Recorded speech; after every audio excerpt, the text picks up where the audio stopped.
So we got this situation to handle where we have to do definite integration from 0 to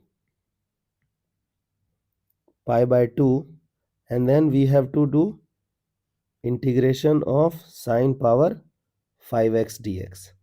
Now you know that here you can apply that Willy's theorem, okay, which says that you can directly write down the answer for these situations if sine to the power is whole number and cos to the power whole number. So cos will take power 0, it's okay, it is valid. So directly you can write down the answer. So you have to in numerator you have to subtract odds. So 5 minus 1 is 4, okay. Then you will be getting 4, like 2 to 2 you have to subtract.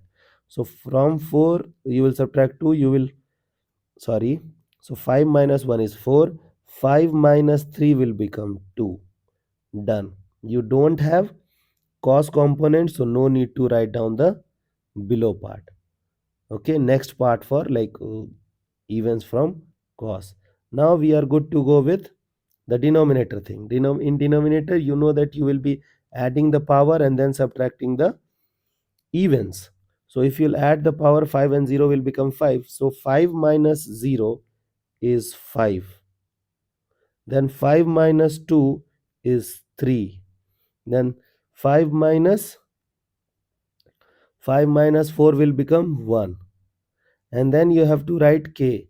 So k will become pi by 2 if both are even. Otherwise you have to write 1. So if you'll observe here, it is odd. Okay, so you will be writing 1.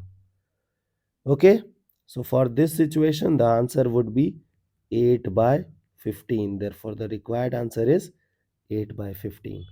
I hope you got the idea and you guys can handle similar situations. Okay.